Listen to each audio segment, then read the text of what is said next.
Look, it's likely going to be in the thousands. It's a very good question, and that's something that the Office of Management and Budget and the entire team at the White House here, again, is unfortunately having to work on today.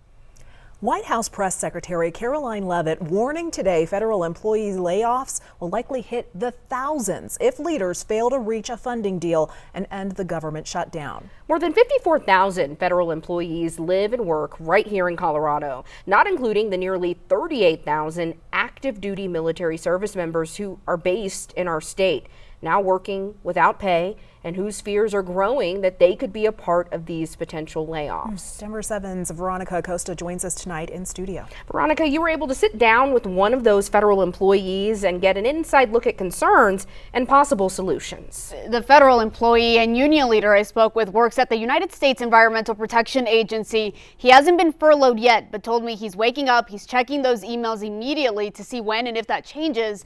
Comments made by the White House press secretary today only adding to that worry. The Denver Federal Center, home to the largest concentration of federal agencies outside of the nation's capital.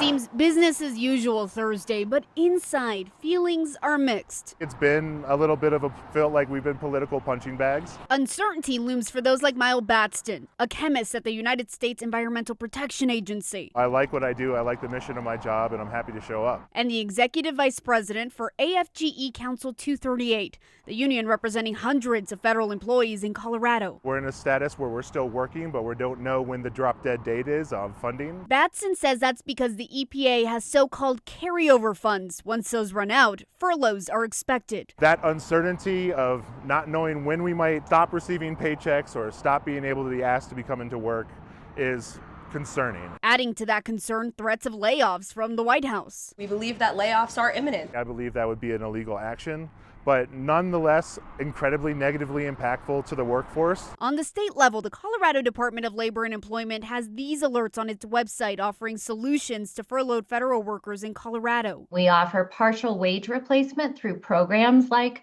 unemployment insurance and paid family leave. And in a time like this, those benefits can be helpful to those who may suddenly find themselves out of work. Cher Havind, the deputy executive director for the CDLE, says so far less than 12 federal employees have submitted claims. During the previous shutdown, which started in 2018, more than 2,000 filed for help. We're early into the shutdown. Though as we creep into day 3, anxiety is only growing for those like Batson. Day by day? Yeah, day by day. In Lakewood, Veronica Acosta, Denver 7. And it is expected to vote to fund the government again tomorrow. Jessica.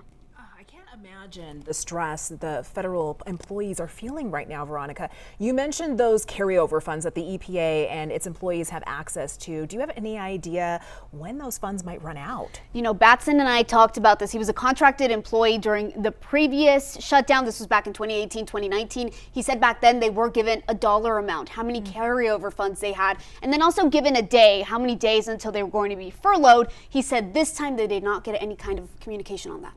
It's all in limbo. Veronica Acosta for us tonight. Thank you, Veronica.